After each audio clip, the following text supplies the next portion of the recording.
Olá, você está no canal Zooming In. Hoje eu trago para vocês um artigo escrito pelo filósofo católico americano E. Michael Jones e publicado em 1º de dezembro de 2018 na revista Culture Wars. O artigo intitula-se João e o Logos. Aqui, João se refere a São João Evangelista. Tanto João quanto Paulo estavam envolvidos na tentativa de tornar o nascimento, a morte e a ressurreição de Jesus Cristo compreensíveis para o mundo greco-romano. Para fazer isso, os dois homens tiveram que explicar não apenas o que Jesus fez, mas quem ele era.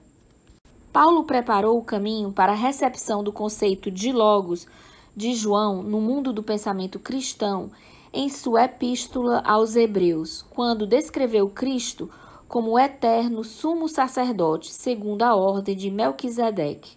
Um padre é, por definição, um ser humano. Um eterno sumo sacerdote é outra coisa, mas exatamente o que isso significa não está claro.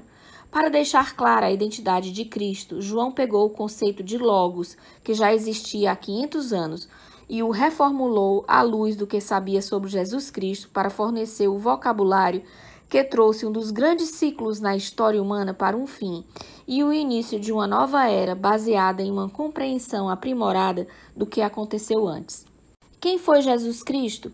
Para proclamar o Evangelho, os evangelistas tinham que apresentar o homem que chamavam de Messias a seus leitores e explicar por que ele era diferente de qualquer outro homem que já havia caminhado na face da terra.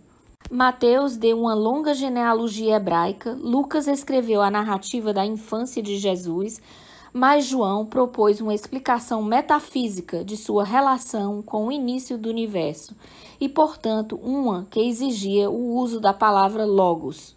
São João forneceu uma síntese das tradições hebraica e grega, quando escreveu En arche in ho logos. A primeira frase do Gênesis diz: no princípio Deus criou o céu e a terra. Em vez de repetir o que o autor do Gênesis havia dito, João escreve com efeito um segundo Gênesis, tomando a cosmologia hebraica e juntando-a à metafísica grega, quando diz: no início havia logos.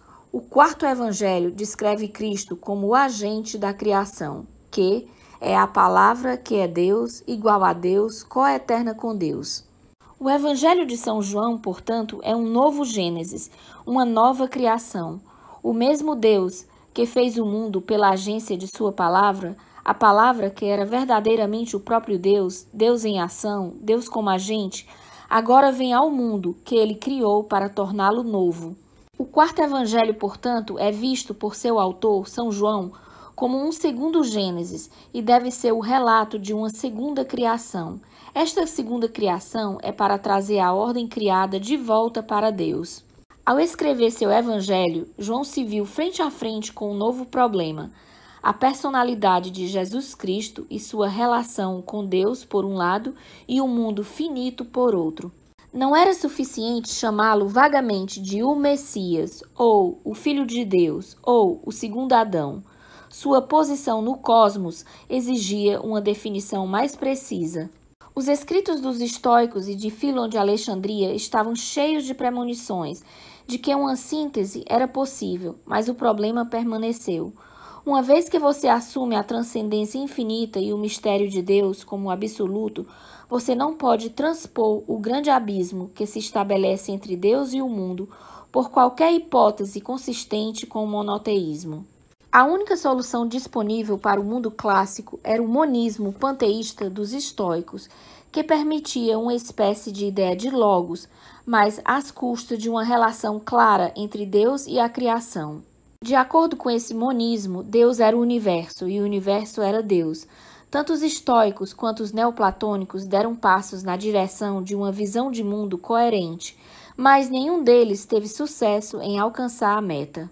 Platão desempenhou um papel crucial neste desenvolvimento, ao fornecer em suas leis razões por que devemos admitir a existência da mente operativa no universo, que prenunciou teologias naturais posteriores.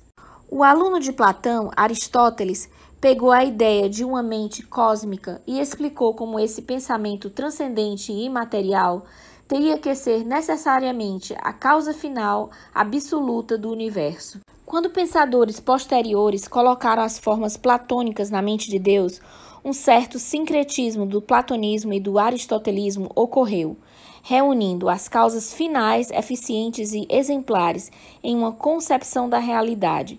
Isso tornou mais fácil aceitar o cristianismo do ponto de vista intelectual. O estoicismo, portanto, contribuiu para essa síntese ao fornecer uma ética nobre que uniu o motor imóvel com uma doutrina do logos imanente e sua operação providencial no mundo. Quando combinado com o pensamento de Aristóteles, Platão pavimentou o caminho para a aceitação final do Deus transcendente imanente. Por ser uma religião histórica, o cristianismo baseou todas essas afirmações em fatos históricos e não em mitos. O Logos, João afirmaria no prólogo de seu evangelho, não era apenas um princípio teórico, embora certamente fosse isso. O Logos foi feito carne, ele viveu entre nós. A maior parte do evangelho de João é histórico, mas o prólogo desse evangelho é ontológico e metafísico. Se Paulo baseou seu ministério na proclamação do que Jesus fez, João baseou o seu na explicação de quem era Jesus, fornecendo um prólogo metafísico para seu relato da vida de Jesus Cristo. São Tomás de Aquino diz que João começou seu evangelho em um plano mais elevado do que os outros evangelistas, que anunciaram Cristo, o Filho de Deus, nascido no tempo, enquanto João o apresenta existindo desde a eternidade, quando escreveu: no princípio era o Verbo. Mateus, Marcos e Lucas mostram Jesus aparecendo repentinamente entre os homens, mas João afirma que Jesus sempre existiu com o Pai, quando escreveu: e o Verbo estava com Deus. Mateus, Marcos e Lucas mostram-no como um homem, mas João diz que ele é Deus e o Verbo era Deus. Em seu comentário sobre as duas primeiras frases do prólogo do Evangelho de João, São Tomás de Aquino afirma que o objetivo principal do autor é mostrar a divindade da palavra encarnada. João faz isso primeiro metafisicamente, ao descrever a relação do Verbo com o resto da Trindade, e depois historicamente, ao descrever as ações que o Verbo encarnado realizou na Terra. E aqui eu termino o resumo do artigo João e o Logos, do filósofo E. Michael Jones. Eu sou Neda Bezerra para o canal Zooming In. Se você gostou do vídeo, por favor, se inscreva no canal, curta e compartilhe. Obrigada!